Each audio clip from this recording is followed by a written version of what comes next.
اعوذ باللہ من الشیطان الرجیم بسم اللہ الرحمن الرحیم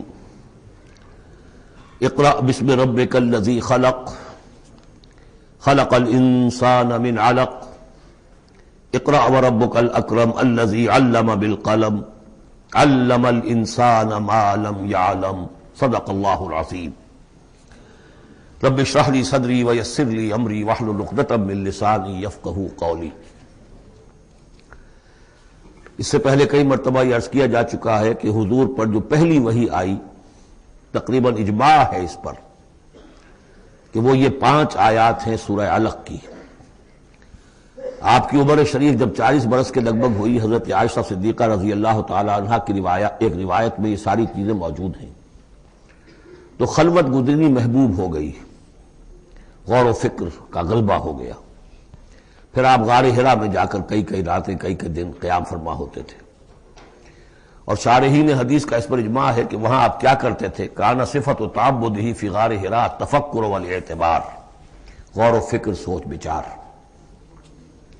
اسی میں پھر ایک دن فرشتہ آیا ہے۔ فرشتے کا آنا اور فرشتہ کیا لے کر آیا جس پر کہ اس نے یہ کہا اقرا، پڑھو، وہ ذرا بات ہے کہ جو ذرا پیچیدہ ہے، سمجھنے کی ہے، وہ میں عرض کروں گا آپ سے۔ روایت یہ ہے کہ فرشتے نے کہا اقرا، تو حضور نے فرمایا ما انا بقاری۔ فرشتے نے اپنے ساتھ بھینچا لگا کر سینے کے ساتھ، پھر چھوڑ دیا، کہا کہو اقرا۔ حضور نے پھر کہا میں ما انا بقاری۔ تیسری مرتبہ پھر کیا، 3 مرتبہ کرنے کے بعد پھر یہ اقرا بسم ربک الذی خلق۔ تو اس میں میرے نزدیک وہ روایت صحیح ہے کہ یہ جو پہلی وحی آئی ہے یہ ما بین النوم والیقظہ، جبکہ آپ نیم بیداری اور نیم خوابیدگی کی کیفیت میں تھے، اور فرشتہ اس وقت ایک تختی پر لکھی ہوئی یہ آیات لے کر آیا تھا۔ ورنہ ظاہر بات ہے کہ آدمی پڑھا ہوا نہ ہو تب بھی اسی کی اپنی زبان میں کہا جا رہا ہو کہ یوں کہو، تو وہ تو کہنا مشکل نہیں تھا۔ 40 برس کی عمر تھی آپ کی، کوئی آپ بچے تو نہیں تھے، کوئی شے تھی کہ جس کو پڑھنا تھا۔ وہ جو پڑھنا ہے تو وہ اصل میں یہ اس عالم میں کہ جس کو آپ کہیں گے ما بین النوم والیقظہ، بیداری اور خواب کے بین کی کوئی کیفیت تھی جس میں کہ فرشتہ آیا ہے اور اپنی اصل ملکی شکل میں آیا ہے۔ اس لیے کہ پھر اس نے جب وہ بھی کوئی چیز لکھی ہوئی لایا ہے، روایتوں میں آتا ہے سونے کی تختی تھی جس پر یہ آیات لکھی ہوئی تھی، تو اس پر آپ نے کہا ما انا بقاری، میں تو پڑھا ہوا نہیں ہوں۔ اب بات اس کے ساتھ مطابقت رکھتی ہوئی ہے، لیکن پھر جو سینے کے ساتھ بھینچا ہے 3 مرتبہ، تو اس سے گویا کہ آپ کے اندر وہ استعداد پیدا ہو گئی، پھر آپ نے اس کو پڑھا۔ اور یہ میں یاد دلاتا ہوں کہ میں نے جب کہا تھا کہ جب دوسری وحی فترت کے بعد آئی ہے سورہ مدثر کی، تو حضور نے جب دیکھا تھا کہ اب یہ افق اعلیٰ پر یا افق مبین پر حضرت جبرائیل نظر آئے، کیسے پہچان لیا؟ وہی فرشتہ جو غار حرا میں آیا تھا، تو وہاں بھی وہ اپنی اصل ملکی شکل میں تھے، لیکن وہاں جو رؤیت حضور کو حاصل ہوئی تھی وہ پوری بیداری کی حالت کی نہیں تھی، ما بین النوم والیقظہ، یعنی کچھ نیم خوابی اور نیم بیداری کی کیفیت تھی، لیکن دیکھ لیا تھا حضرت جبرائیل کو ان کی اصل ملکی شکل میں اس وقت۔ لہذا پھر جب وہ پہاڑ سے اترتے ہوئے یا محمد کی صدا آئی، اور پھر آپ نے 2 مرتبہ تو ادھر ادھر دیکھا، کوئی نظر نہیں آیا، تو آپ کو کچھ خوف سا بھی طاری ہوا۔ پھر اچانک نگاہ اٹھی تو دیکھا کہ وہی فرشتہ کہ وہی کہ جو غار حرا میں آیا تھا، اس طرح ہے کہ آسمان زمین کے مابین افق پر، اور اس طرح سے کہ پورا افق بھر گیا۔ تو یہ ہے اس کا پس منظر۔ اقرا بسم ربک الذی خلق، پڑھو اپنے اس رب کے نام سے جس نے پیدا کیا۔ خلق الانسان من علق، انسان کو پیدا کیا اس نے اس جون کی طرح کی چیز سے کہ جو رحم مادر میں چمٹ گئی تھی۔ اقرا وربک الاکرم، پڑھو اور تمہارا رب بہت کریم ہے، بہت کریم ہے، بہت مہربان ہے۔ الذی علم بالقلم، جس نے کہ تعلیم دی ہے قلم کے ساتھ۔ عام انسانی تعلیم قلم کے ذریعے سے ہے، حضور کے لیے قلم کے درجے میں فرشتہ ہے، فرشتے کے ذریعے سے حضور کو سکھایا گیا ہے۔ علم الانسان ما لم یعلم، اور انسان کو سکھایا ہے جو کچھ کہ وہ نہیں جانتا تھا۔ اس وحی سے، جیسا کہ میں نے بارہا عرض کیا ہے، اب 25واں 26واں دن ہے آج، کہ اس سے آپ کی نبوت کا ظہور ہو گیا۔ نبی تو پیدائشی طور پر نبی ہوتا ہے، لیکن اس کا ظہور ہوا ہے اس وحی کے ساتھ۔ البتہ اس میں کوئی تبلیغ کا حکم نہیں ہے، وہ تو پھر جب وہ وحی آئی ہے، جب کہ فرشتے کو دیکھا ہے افق اعلیٰ پر، افق مبین پر، اس کے بعد جب گھر گئے ہیں اور پھر آپ کمبل اوڑھ کر لیٹ گئے ہیں، دہشت کی کیفیت طاری تھی. پھر وہ سورہ مدثر کی آیات نازل ہوئیں، یا ایھا المدثر قم فانذر وربک فکبر. وہاں سے پھر آپ کی رسالت کا آغاز ہوا کہ اے لحاف میں لپٹ کر لیٹنے والے، اب کھڑے ہو جاؤ، انذار کرو، خبردار کرو لوگوں کو، اور اپنے رب کی کبریائی کا اعلان کرو اور اس کی کبریائی کے نفاذ کی جد و جہد کرو. یہ ہم پڑھ چکے ہیں کل سورہ مدثر میں. اس کے بعد میں نے عرض کیا تھا سورہ مدثر ہی میں 7 آیتوں میں حضور سے خطاب کے بعد پھر 3 آیتیں تھیں. فَإِذَا نُقِرَ فِي النَّاقُورِ فَذَلِكَ يَوْمَئِذٍ يَوْمٌ عَسِيرٌ عَلَى الْكَافِرِينَ غَيْرُ يَسِيرٌ. یہاں پھر دیکھیے، یہاں اب 3 آیتیں آ رہی ہیں، یہ آخرت کا فلسفہ بیان کر رہی ہیں. کَلَّا إِنَّ الْإِنسَانَ لَيَطْغَىٰ. کوئی نہیں، انسان طغیانی پر، سرکشی پر، زیادتی پر، ظلم پر، تعدی پر آمادہ ہو ہی جاتا ہے. کیوں ہو جاتا ہے؟ وہی حساس اور ذہین آدمی جو بیٹھا غور کر رہا ہے کہ یہ کیا ہو رہا ہے معاشرے میں، کیوں ظلم ہو رہا ہے، کیوں تعدی ہو رہی ہے، کیوں غلط روی لوگوں نے اختیار کی ہے. ہو جاتا ہے انسان. کیوں ہو جاتا ہے؟ الراہ استغنا، وہ اپنے آپ کو دیکھتا ہے کہ اس پر پکڑ کوئی نہیں. انگارہ زبان پر رکھوں گا تو جل جائے گی، جھوٹ بولوں گا کچھ بھی نہیں ہوگا، اگر میں کہیں زہر کھاؤں گا مر جاؤں گا، حرام کا مال کھاؤں گا کچھ نہیں ہوگا. کہ یہ دنیا جو ہے یہ فزیکل لاز پر چل رہی ہے، یہاں مورل لاز جو ہے آپریٹو نہیں ہے. اخلاقی قوانین ہے تو صحیح موجود، انسان کے نفس میں ہے، یہ اچھائی یہ برائی، لیکن دنیا جو چل رہی ہے اس میں ان اخلاقی قوانین کا کوئی دخل نہیں ہے. وہ صرف فزیکل لاز پر چل رہی ہے. آگ جلا دے گی اور جھوٹ سے کچھ بھی نہیں ہوگا، چھالا بھی نہیں ہوگا. اور آپ نے اگر کہیں پر سنکھیا کھا لیا تو مر جائیں گے، اور آپ حرام خوری جتنی چاہے کرتے جائیں کچھ نہیں ہوگا. یہ جو ہے کہ moral law is not operative, جبکہ فزیکل لا آپریٹو ہے. اس وجہ سے انسان جو ہے سرکشی پر، تعدی پر آمادہ ہو جاتا ہے. اب اس کا علاج کیا ہے؟ ان الی ربک الرجعی. یہ عقیدہ کہ تمہیں اپنے رب کی طرف لوٹ کر جانا ہے، حساب کتاب ہوگا، جواب دہی ہوگی. یہ یقین اگر دل میں بیٹھ جائے تو سیلف سینسر ہو جائے گا اس کے اپنے اندر. کوئی کام ایسا نہ کروں جس کی جواب دہی نہ کر سکوں، جانا ہے. گویا کہ حل جو ہے اس پورے معاملے کا، کسی معاشرے میں اخلاقی زوال آ چکا ہو تو صرف ایک ہے، اور وہ ہے آخرت کا یقین اگر ہوگا کہ ہر چیز کی جواب دہی ہوگی، حساب کتاب ہوگا. جس نے کوئی ذرے کے ہم بدل نیکی کمائی ہوگی وہ اس کو موجود پائے گا، اور ذرے کے ہم بدل بدی کمائی ہوگی. فمن یعمل مثقال ذرۃ خیرا یرہ ومن یعمل مثقال ذرۃ شرا یرہ. جب تک یہ نہیں ہوگا، واقعہ یہ ہے کہ انسان جو ہے ظلم، تعدی، جہاں کہیں بھی ہاتھ پڑ سکتا ہے کوئی نہ کوئی غلط حرکت کرے گا. اب اس کے بعد تیسرا حصہ وہاں تھا ولید بن مغیرہ سے متعلق، اور یہاں تیسرا حصہ جو ہے وہ متعلق ہے ابو جہل کے. ارایت الذی ینہا، کیا تم نے دیکھا اس شخص کو کہ جو روکتا ہے، عبدا اذا صلی، ہمارے ایک بندے کو جبکہ وہ نماز پڑھتا ہے. یہ کچھ ظلم اور زیادتی ہوئی ہے 2 مختلف مراحل پر. 2 واقعات تو ہمیں ایسے ملتے ہیں کہ حضور کو نماز سے روکا گیا اور آپ کو ایذا پہنچائی گئی اور کوئی غیر معمولی واقعہ نہیں ہوا. ایک مرتبہ حضور صلی اللہ علیہ وسلم سجدے میں تھے تو بیٹھے ہوئے تھے دور پہ کچھ وہ جو ابو جہل اور اس کے ساتھی. انہوں نے کہا کہ کوئی ہے ذرا جو فلاں جگہ پر اونٹ ذبح ہوا، اس کی اوجڑی پڑی ہوئی ہے، وہ اوجڑی لا کے محمد کی گردن پہ رکھ دو جب یہ سجدے میں جائے. تو حضور سجدے میں گئے تو وہ اوجڑی لا کے، اونٹ کی اوجڑی بری ہوئی وہ لا کے رکھ دی. تو آپ سر نہیں اٹھا پا رہے تھے. پھر حضرت فاطمہ کو معلوم ہوا، وہ آئی ہیں دوڑتی ہوئی، پھر انہوں نے وہاں سے اس کو ہٹایا ہے. اور تو اس وقت ایک زیادتی یہ کی گئی، اس وقت کوئی غیر معمولی واقعہ نہیں ہوا، یعنی کہیں اللہ تعالیٰ نے پکڑا نہیں اسے. ایک موقع پر یہ ہے کہ حضور نماز پڑھ رہے تھے تو وہ آیا، اس نے آپ کی گردن کے اندر چادر ڈال کر اس کا ایک پھندا سا بنا کے کھینچا کہ آپ کی آنکھیں ابل پڑی. لیکن تیسرا واقعہ آتا ہے کہ ایک موقع پر حضور صلی اللہ علیہ وسلم نماز پڑھ رہے تھے تو اس نے ڈانٹا اور کہا کہ محمد میں نے تمہیں منع کیا مت نماز یہاں پڑھا کیا کرو. اور وہ پھر آگے بڑھا کوئی اقدام کرنے کے لیے پھر پیچھے ہٹ گیا. لوگوں نے کہا کیا ہوا؟ تو کہا کہ مجھے اپنے اور محمد کے درمیان ایک کھائی نظر آئی جس میں کوئی پروں والی مخلوق تھی اور وہ میری تکہ بوٹی کرنے کو تیار تھی. اس سے خوف کھا کر وہ پیچھے ہٹ گیا.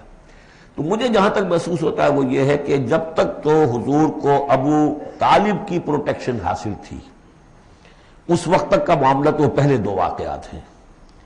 لیکن پھر جب آپ آئے ہیں اور طائف سے واپس آئے ہیں اور اللہ تعالیٰ کی طرف سے خصوصی پروٹیکشن آپ کو ملی ہے، اس کے بعد کا واقعہ وہ ہے کہ جس کا کہ یہاں تذکرہ ہو رہا ہے. ارایت الذی ینہا، کیا تم نے دیکھا اس شخص کو جو روکتا ہے عبدن ہمارے ایک بندے کو اذا صلی جبکہ وہ نماز پڑھتا ہے، ارایت ان کان علی الہدی، کیا تم نے غور کیا اگر وہ شخص ہوتا ہدایت پر، یہی ابو جہل ہدایت کے راستے پر کاربند ہوتا، او ہمارا بالتقوی، یہ ہمت والا آدمی ہے، جرت والا آدمی ہے، بخیل نہیں تھا، اس نے یہی کہا تھا کہ بنی ہاشم نے اگر لوگوں کو غریبوں کو کھانے کھلائے ہم نے ان سے بڑھ کر کھلائے، ابھی تک تو ہم کندھے سے کندھا ملا کر آ رہے، وہ بخیل نہیں تھا، پھر جری تھا، بہادر تھا، میدان جنگ میں گیا ہے، لیڈ کیا ہے لشکر کو اپنے، اور جب گردن کاٹنے لگے تھے تو کہتا تھا نیچے سے کاٹنا تاکہ نیزے کے اوپر چڑھاؤ گے تو معلوم ہو کہ اونچی گردن ہے کسی سردار کی گردن ہے، تو یہ چیزیں اس کے اندر تھیں، مرد میدان تھا، لیکن یہ ہے کہ وہ جو صدق بالحسنی والے معاملے پہ آ کے مار کھا گئے۔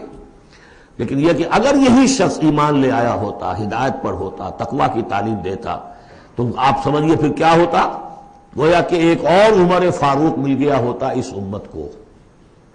بالکل ان کی شخصیتوں کے اندر بڑا پیرلل انداز ہے۔ حضرت عمر بھی لڑنے بھڑنے والے آدمی، کشتیاں کرنے والے آدمی، ادھر سے جا رہے ہیں اس کو دھکا دے رہے ہیں، اس مزاج کے آدمی تھے، لیکن یہ کہ بہرحال ان میں وہ چیز موجود تھی کہ بخل نہیں اور بزدلی نہیں۔ ان دو چیزوں کے بعد جو ہے پھر یہ کہ تصدیق بالحسنی کے لیے اللہ تعالیٰ نے ایک راستہ کھول دیا ان کے لیے، تو ان کے وہ عمر فاروق بن گئے، اس لیے کہ دعا کی تھی محمد رسول اللہ نے۔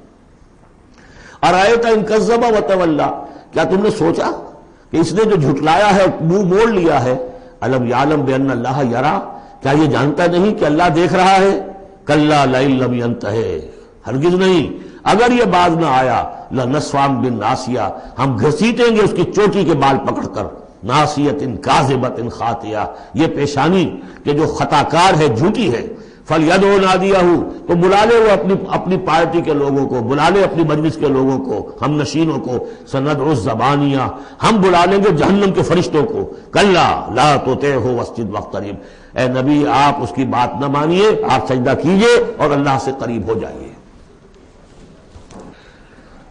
بسم اللہ الرحمن الرحیم، انا انزلناہ فی لیلۃ القدر، یہ دیکھیے ربط بڑا عمدہ چلا آ رہا ہے، پہلی وحی کے فوراً بعد ہم نے اتارا ہے اس کو لیلۃ القدر میں، اور کوئی عجب نہیں کہ آج لیلۃ القدر ہو، اس لیے کہ سعودی عرب کے حساب سے، امارات کے حساب سے آج 27ویں شب ہے، اور پاکستان کے شمالی علاقوں کے حساب سے بھی آج 27ویں شب ہے۔ یہ جو معاملہ ہے قمری راتوں کا، اسی لیے یہ کہا گیا ہے کہ لازم نہیں ہے کہ وہ طاق راتیں ہی ہوں، آخری عشرے میں تلاش کرو، ہاں زیادہ امکان جو ہے وہ طاق میں ہے، اور وہ 27ویں میں ہے، لیکن وہ 27ویں میرا اپنا گمان یہ ہے کہ وہ 27ویں مکہ اور مدینہ کا 27ویں ہے اس کے حساب سے، واللہ اعلم۔ انا انزلناہ فی لیلۃ القدر، ہم پڑھ چکے ہیں پہلے، انا انزلناہ فی لیلۃ مبارکہ، وما ادراک ما لیلۃ القدر، کیا تم جانتے ہو کیا ہے لیلۃ القدر؟ لیلۃ القدر خیر من الف شہر، وہ لیلۃ القدر 100 مہینوں سے بہتر ہے۔ تنزل الملائکۃ والروح، وہاں ہم پڑھ چکے ہیں تفصیل سے کہ یہ اینول بجٹ سیشن ہے اللہ تعالیٰ کا اس دنیا کے نظام کے لیے، ہر سال میں جو کچھ ہونا ہوتا ہے اس کے فیصلے ہو جاتے ہیں، فیہا یفرق کل امر حکیم، اس شب میں سب فیصلے ہو جاتے ہیں، اگلے سال کیا کچھ ہونا ہے، اور وہ فرشتوں کے حوالے کر دیے جاتے ہیں، ایشو ہو گئے آرڈر، اب ان کی ہے امپلیمنٹیشن، یدبر الامر من السماء الى الارض ثم یعرج الیہ، فرشتے جو ہیں امپلیمنٹ کرتے ہیں ان احکام کو، اور پھر وہ رپورٹیں جو ہے واپس پہنچتی ہیں۔ تو اسی رات میں قرآن مجید کے نزول کا آغاز ہوا، تنزل الملائکۃ والروح فیہا باذن ربہم، اس رات میں اترتے ہیں فرشتے بھی، اور الروح روح الامین، روح القدس، وہ کہ چونکہ ان کا ذکر عام طور پہ علیحدہ اس لیے کیا جاتا ہے جو ہم 2 دفعہ پڑھ چکے ہیں، علمہ شدید القویٰ ذو مرۃ فاستویٰ، تو ان کی خاص شان ہے فرشتوں میں، یہ مطاع ہیں، مطاع ثم امین، ان کے سردار کی حیثیت رکھتے ہیں۔ تو تنزل الملائکۃ والروح فیہا باذن ربہم، اپنے رب کے حکم سے، من کل امر، ہر امر، جو سارے فیصلے ہو چکے ہوتے ہیں اس ایک آئندہ سال کے، ان کے بارے میں جو ہے ان کو احکام دے دیے گئے ہوتے ہیں، فیہا یفرق کل امر حکیم، یہ ہم وہاں پڑھ چکے ہیں۔ سلام، اور یہ رات جو ہے اللہ تعالیٰ نے پھر اس کی برکات ایسی رکھی ہیں کہ اگر اس میں کوئی شخص جو ہے اللہ کا خاص طور پر عبادت گزار بندہ جو ہے اس سے دعا کرے تو اللہ تعالیٰ اس دعا کو قبول کرتا ہے، عبادت کا جو اجر و ثواب ہے وہ اس ایک شب کا وہ 1000 مہینوں کے اجر و ثواب سے بڑھ جائے گا۔ ہی حتی مطلع الفجر، یہ فجر کے طلوع ہونے تک یہ رات ہے۔ اب اس کے بعد یہ ایک سورت جو آ رہی ہے، اس کے بارے میں عام طور پر آپ کو لکھا ہوا مل جائے گا کہ یہ سورہ جو ہے یہ مدنیہ ہے، لیکن یہ کہ یہ اکثر سورتوں کے بارے میں یہ جو آخری ہیں، ہر قرآن مجید میں کوئی نہ کوئی ایک رائے تو لکھی ہے، لیکن جب تفصیل دیکھتے ہیں تو بہت سی آراء ہیں اس میں، یہ کوئی ایک رائے نہیں ہوتی۔ میں نے جب تحقیق کی ہے تو حضرت عائشہ صدیقہ رضی اللہ تعالی عنہ کے قول کے مطابق یہ سورت بھی مکی ہے، مدنی نہیں ہے۔ سورۃ البینہ، بسم اللہ الرحمن الرحیم، لم یکن الذین کفروا من اہل الکتاب والمشرکین منفکین حتی تأتیہم البینہ، نہیں تھے وہ لوگ جنہوں نے کفر کیا تھا اہل کتاب میں سے اور مشرکین میں سے کہ انہیں علیحدہ کر دیا جاتا یا باز آ جاتے، حتی تأتیہم البینہ، جب تک کہ ان کے پاس بینہ نہ آ جاتی۔ ظاہر بات ہے کہ وہ گمراہی میں مبتلا تھے، کوئی بین چیز آئے، کوئی واضح چیز آئے جس سے کہ ان کو محسوس ہو جائے، شعور ہو جائے کہ ہم گمراہی پر ہیں، اور یا اس کا مفہوم یہ ہے کہ جب تک بین ان کے اوپر بات نہ آ جائے اس وقت تک انہیں کاٹا نہیں جا سکتا، انہیں اپنے سے علیحدہ نہیں کیا جا سکتا۔ منفک جو ہے یہ دونوں طریقے سے معنی دے گا۔ اب قابل غور کیا بات ہے، وہ بینہ کیا ہے؟ رسول من اللہ یتلو صحفا مطہرۃ فیہا کتب قیمہ، ایک رسول اللہ کی جانب سے جو تلاوت کرتے ہیں پاکیزہ اوراق کی، اور وہ فیہا، ان اوراق میں کیا ہے؟ بڑی مضبوط کتابیں لکھی ہوئی ہیں، احکام ہیں اللہ کے۔ کتاب کا لفظ خاص طور پر میں بتاتا آیا ہوں آپ کو کہ یہ احکام شریعت کے لیے آتا ہے۔ فیہا کتب قیمہ، یہ ہے وہ چیز کہ جب اللہ کا رسول اللہ کی کتاب لے کر آ جائے تو یہ بینہ اب ہو گئی، اب بات واضح ہو گئی، اب کسی شک و شبے کی گنجائش نہیں رہی۔ یہی سورہ طلاق میں ہم نے پڑھا تھا ذکرہ، قد انزلنا الیکم ذکرہ رسولا یتلو علیکم آیاتہ، تو یہ جو ہے رسول جب تلاوت کرتا ہے، گویا کہ رسول اور کتاب مل کر بینہ بنے، اللہ کی کتاب اس کا معلم رسول مل کر بینہ بنے۔ اس اعتبار سے بینہ اور ذکرہ کی جو تعبیر ہوئی ہے اور اس کی ڈیفینیشن جو ہوئی ہے سورہ بینہ میں اور سورہ طلاق میں، وہ بہت اہم ہے۔ اب فرمایا وما تفرق الذین اوتوا الکتاب الا من بعد ما جاءتهم البینہ، یہ جن لوگوں کو کتاب دی گئی تھی انہوں نے جو پہلے بھی تفرقہ کیا ہے آپس میں، یہ جو بٹ گئے، یہ کوئی نصارہ بن گئے، کوئی یہودی بن گئے، پھر نصارہ میں نہ معلوم کتنے فرقے ہوئے اور یہودیوں میں کتنے فرقے ہوئے، یہ سارا تفرقہ ہوا کب؟ الا من بعد ما جاءتهم البینہ، مگر یہ کہ ان کے پاس بینہ آ چکی تھی، گویا کہ اس کے اب جرم کے وہ پورے طور پر اس کی سزا کے سزاوار ہو چکے۔ وما امروا، یہ آیت اس اعتبار سے بہت اہم ہے کہ دین کا پھر وہی خلاصہ جو ہم نے پڑھا تھا بہت ہی شدت کے ساتھ سورہ زمر میں، وہ پھر آ گیا۔ وما امروا الا لیعبدوا اللہ مخلصین لہ الدین حنفاء، اور انہیں حکم نہیں ہوا تھا مگر اس بات کا کہ بندگی کریں، پرستش کریں اللہ کی، لیکن اس کے لیے اپنی اطاعت کو خالص کرتے ہوئے۔ یہ نہیں کہ نماز تو اللہ کی پڑھ رہے ہیں لیکن یہ کہ اور کام اپنے نفس کی مرضی کے مطابق کر رہے ہیں، وہاں اللہ کے حکم کو ٹھکرا دیا ہے۔ کاروبار جو کر رہے ہیں وہ اور طریقوں سے کر رہے ہیں جو حرام ہے، تو یہ تو پھر بندگی نہ ہوئی۔ یہ تو وہ بات ہو گئی افتؤمنون ببعض الکتاب وتکفرون ببعض، کیا تم ہماری کتاب اور شریعت کے ایک حصے کو مانتے اور ایک کو رد کر دیتے ہو؟ فما جزاء من یفعل ذلک منکم الا خزی فی الحیاۃ الدنیا، تو جو کوئی بھی تم میں سے یہ رویہ اختیار کرے گا اس کی کوئی سزا اس کے سوا نہیں ہے کہ دنیا میں ذلیل و خوار کر دیے جائیں، ویوم القیامۃ یردون الی اشد العذاب، اور قیامت کے دن بدترین عذاب میں جھونک دیے جائیں۔ دنیا کی رسوائی تو آج ہمارے ماتھے پر لکھی ہوئی ہے۔ 1.5 ارب انسان، 1.25 ارب تو کم سے کم ہے، 120-130 کروڑ سے کم نہیں آج مسلمان، عزت نام کی کوئی شے نہیں۔ عالمی معاملات میں وی ہیو نو سے، کسٹمی پرست کے بھیا کس تھی، ہماری پالیسیاں کہیں اور بنتی ہیں، کہیں اور سے ہمارے بجٹ کے لیے انسٹرکشن کہیں اور سے آتی ہیں، اور تو اور بات ہے۔ تو وما امروا الا لیعبدوا اللہ مخلصین لہ الدین حنفاء، یکسو ہو کر پوری زندگی اللہ کے قانون کے تحت ہوگی تو پھر عبادت قبول ہوگی، ورنہ یہ جو ہے کہ کچھ اللہ کو دو اور کچھ قیصر والا قیصر کو دو، خدا والا خدا کو دو، یہ اسلام میں قابل قبول نہیں۔ اب اس کے بعد فرمایا وَيُقِيمُ الصَّلَاةَ وَيُؤْتُوا الزَّكَاةَ، اس کے علاوہ وہ نماز قائم کریں، زکوٰۃ ادا کریں۔ بندگی اور شے ہو گئی، نماز اور زکوٰۃ علیحدہ شے ہو گئی۔ بندگی تو اطاعت ہے، زندگی آمد برائے بندگی، زندگی بے بندگی شرمندگی۔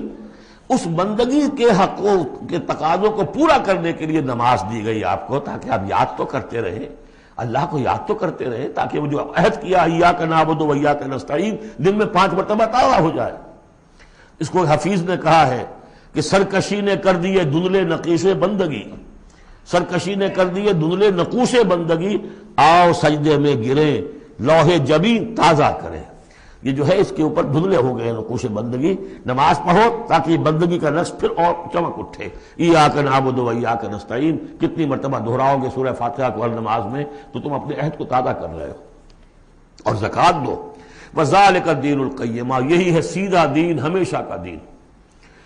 ان الذین کفروا من اہل الکتاب والمشرکین، بے شک وہ لوگ جنہوں نے کفر کی روش اختیار کی، خواہ وہ اہل کتاب میں سے تھے یہود اور نصارہ، والمشرکین خواہ وہ مشرکین میں سے تھے، فی نار جہنم خالدین فیہا، وہ ہوں گے جہنم کی آگ میں اس میں ہمیشہ ہمیشہ رہیں گے۔ اولئک ہم شر البریہ، یہ یقیناً بدترین خلائق ہے۔ ان الذین آمنوا وعملوا الصالحات، اس کے برعکس وہ لوگ جو ایمان لائے جنہوں نے نیک عمل کیے، اولئک ہم خیر البریہ، یہ بہترین خلائق ہے۔ اللہم ربنا اجعلنا منہم، اللہ تعالی ہمیں ان میں شامل ہونے کی توفیق عطا فرمائے۔ جزاؤہم عند ربہم جنات عدن تجری من تحتہا الانہار خالدین فیہا ابدا، ان کا بدلہ ہوگا ان کے رب کے پاس وہ باغات، رہنے والے باغات، ریزیڈینشل گارڈنز جن کے دامن میں ندیاں بہتی ہوں گی اور جس میں وہ رہیں گے ہمیشہ ہمیشہ ہمیشہ ہمیشہ۔ یہ مقام اور ایک سورہ تغابن جو ہم نے پڑھی تھی اس وقت میں نے وہ بات کا تذکرہ نہیں کیا تھا، دو مقامات قرآن مجید کے ایسے ہیں جہاں جو سائملٹینیس کنٹراسٹ ہے وہ یہ ہے کہ جہنم کے لیے صرف خالدین فیہا آیا ہے اور جنت کے لیے خالدین فیہا ابدا، تو یقیناً کوئی نہ کوئی فرق ہے۔ ویسے جہنم کے لیے بھی قرآن میں دوسرے مقامات پر ابدا بھی آیا ہے اور پھر سارا کچھ، لیکن جہاں کنٹراسٹ آ جائے جو فوری ہو، تو یہ جو سائملٹینیس کنٹراسٹ کے حوالے سے چنانچہ اسی بنیاد پر امت کے دو بڑی عظیم شخصیتوں کی رائے یہ ہے کہ جہنم ابدی نہیں ہے، ایک وقت میں آ کے کھوکھلی ہو جائے گی، ختم ہو جائے گی۔ یا تو وہ جہنمی وہ ہوں گے کہ جن میں خیر کا سرے سے کوئی ایلیمنٹ ہی نہیں، انہیں جلا کر راکھ کر دیا جائے گا، معدوم ہو جائیں گے، جیسے حیوانات معدوم ہو جائیں گے۔ اور اگر کوئی خیر کا ایلیمنٹ ہے تو جیسے بھٹی میں چڑھا کر دھو کر کپڑا نکال لیا جاتا ہے، ایسے ہی وہ ان کی روح جو ہے وہ نکال لی جائے گی اور وہ پھر جنت میں پہنچ جائیں گے۔ لیکن یہ عام اہل سنت کا عقیدہ نہیں ہے، یہ نوٹ کر لیجئے، کہیں آپ مجھے میرے خلاف کوئی فتوی نہ آپ کروا دیں، لیکن یہ ہے کہ دو افراد ہیں جو بہت عظیم ہیں۔ ایک تو یہ کہ جو یوں سمجھیے کہ شیخ اکبر کہلاتے ہیں، صوفیہ میں بہت چوٹی کی شخصیت، محی الدین ابن عربی۔ دوسرے وہ شخص کہ جو ہر اعتبار سے محی الدین ابن عربی سے بہت شدید اختلاف کرتے ہیں، بہت شدید اختلاف، امام ابن تیمیہ، اور جو یوں سمجھیے کہ سلفی جو المسلک جو لوگ بھی ہیں دنیا میں، ان کے نزدیک سب سے بڑے امام جو ہیں، سب سے بڑے عالم وہ امام ابن تیمیہ ہے رحمۃ اللہ علیہ، ان کی رائے بھی یہی ہے۔ تو دو عظیم اشخاص کا اس پر متفق ہو جانا، متفق گردید رائے بو علی بارائے من، تو یہ وہ یقیناً جو ہے اس قابل تھا کہ میں آپ کو اس کا تذکرہ ذکر بتا دوں۔ رضی اللہ عنہم، یہ لوگ جو ہیں وہ لوگ کہ ان الذین آمنوا وعملوا الصالحات اولئک هم خیر البریہ جزاؤہم عند ربہم جنات عدن تجری من تحتہا الانہار خالدین فیہا ابدا رضی اللہ عنہم ورضوا عنہ، اللہ تعالیٰ ان سے راضی ہو گیا اور وہ اس سے راضی ہو جائیں گے۔ جب جائیں گے وہاں تو اللہ تعالیٰ وہ کچھ دے گا کہ راضی ہو جائیں گے۔ ذالک لمن خشی ربہ، یہ ان کے لیے ہے جو اپنے رب سے ڈرتے رہے۔ اللہم ربنا اجعلنا منہم، اللہم ربنا اجعلنا منہم۔ سورۃ الزلزال، اس کے بارے میں بھی اختلاف ہے کہ یہ مکی ہے یا مدنی ہے، میرے نزدیک مکی ہے 100%۔ اور اس کے بارے میں ایک روایت یہ آئی ہے کہ حضور نے فرمایا ہے کہ یہ ایک سورت جو ہے 1000 آیات کے ہم وزن ہے اپنی فضیلت کے اعتبار سے۔ بسم اللہ الرحمن الرحیم، اذا زلزلت الارض زلزالہا، جب زمین ہلائی جائے گی جیسے کہ ہلائی جائے گی، یعنی تم اس وقت اندازہ نہیں کر سکتے کیسے ہلائی جائے گی۔ اسی کا نقشہ کھینچا گیا ہے سورہ حج کے شروع میں، یا ایھا الناس اتقوا ربکم ان زلزلۃ الساعۃ شیء عظیم، اس قیامت کا زلزلہ بہت بڑی شے ہوگا۔ یوم ترونھا تذہل کل مرضعۃ عما ارضعت وتضع کل ذات حمل حملها وتری الناس سکارى وما هم بسکارى ولکن عذاب اللہ شدید۔ میں ترجمہ نہیں کر سکتا، صرف یاد کرا رہا ہوں جو حضرات شریک رہے ہیں ترجمے میں۔ تو اذا زلزلت الارض زلزالها واخرجت الارض اثقالها، اور زمین اپنے سارے بوجھ نکال کر پھینک دے گی۔ انسان دفن ہوں گے، چاہے دفن ہو چاہے کہیں سمندر میں غرق ہوئے ہو، آخر ان کے اجزاء کہاں گئے؟ اسی زمین میں ہے۔ سمندر کی تہہ میں بھی تو زمین ہی ہے، کیا ہے؟ اسی زمین میں یہیں سے نکلے تھے ان کے جسم، منہا خلقناکم وفیہا نعیدکم ومنہا نخرجکم تارۃ اخری۔ وہ اپنے بوجھ نکال کے فارغ ہو جائے گی۔ وقال الانسان ما لها، انسان کہے گا اسے کیا ہوا، یہ کیا حالات ہو گئے، کیا صورت بنی ہے۔ یومئذ تحدث اخبارہا، اس دن یہ زمین اپنی خبریں سنائے گی بھی کہ یہ حضرت انسان میری پیٹھ پر سوار ہو کر کیا حرکتیں کرتا رہا ہے، اس کی خبر بھی دے گی۔ جیسے کہ فرمایا گیا سورہ حامیم السجدہ میں، ہمارے اپنے ہاتھ ہمارے خلاف گواہی دیں گے، ہمارے اپنے پاؤں ہمارے خلاف گواہی دیں گے، ہماری اپنی جلدیں اور کھالیں ہمارے خلاف گواہی دیں گی، اور ہم کہیں گے گھبرا کر کہ لما شہدتم علینا، تم نے ہمارے خلاف کیوں گواہی دی، تم تو ہمارے عضو ہو۔ اور وہ کہیں گے انطقنا اللہ الذی انطق کل شیء، آج ہمیں بھی اللہ نے زبان دے دی، اس نے سب کو زبان دی تھی۔ تو یہ زمین بھی اپنے احوال سنائے گی۔ بِأَنَّ رَبَّكَ أَوْحَىٰ لَهَا، یہ اس لیے کہ اس کے رب نے اسے حکم دیا ہوگا، اس کی وحی اسے آ گئی ہوگی۔ یومئذ یصدر الناس اشتاتا، یہ اشتاتا وہی لفظ آ گیا شتا، ان سعیکم لشتا، تم اگرچہ انسان ہو، سبھی نظر آ رہے ہو انسان، لیکن یہ کہ تمہاری سعی و جہد کے رخ بالکل مختلف ہے۔ فاما من آتا واتقى وصدق بالحسنى فسنيسره لليسرى واما من بخل واستغنى وكذب بالحسنى فسنيسره للعسرى۔ یہاں فرمایا وہ چیز اب وہاں ظاہر ہو جائے گی، یومئذ یصدر الناس اشتاتا، لوگ علیحدہ علیحدہ ہو جائیں گے، لیروا اعمالهم، تاکہ انہیں ان کے اعمال دکھا دیے جائیں۔ یہ اعمال نامہ ہے، وہ ایک ہی بٹن دبے گا کسی اس بڑے جائنٹ کمپیوٹر کا جو اللہ نے رکھا ہوا ہے اپنے ہاں، وہ آپ کی پوری فلم اور آپ کا ایک ایک لفظ جو ہے موجود ہے۔ فَمَن يَعْمَلْ مِثْقَالَ ذَرَّةٍ خَيْرًا يَرَهُ، تو جس کسی نے ذرے کے ہم وزن بھی کوئی نیکی کمائی ہوگی وہ اسے اپنے سامنے موجود پائے گا۔ وَمَن يَعْمَلْ مِثْقَالَ ذَرَّةٍ شَرًّا يَرَهُ، اور جس کسی نے نیکی بدی کی ہوگی ذرے کے ہم وزن وہ سامنے۔ اب ذرہ کسی کہتے تھے عربی زبان میں، آپ نے شاید کبھی دیکھا ہو کہ یہ چیونٹیاں ہوتی ہیں، ان چیونٹیوں کے بھی انڈے ہوتے ہیں، ان انڈوں سے جو بچہ نکلتا ہے وہ ذر کہلاتا ہے۔ اب ظاہر بات ہے کہ ہر زبان کے اندر کسی شے کے لیے، چھوٹی چیز حقیر چیز کے لیے ان کی اپنے آبزرویشن سے وہ چیز لی جاتی، جیسے میں نے آپ فتیلہ کہ کھجور کی ناف میں جو لگا ہوا ہوتا ہے چھوٹا سا ایک تاگا سا، وہ فتیلہ ہے۔ نقیرہ وہ کیا ہے، تل۔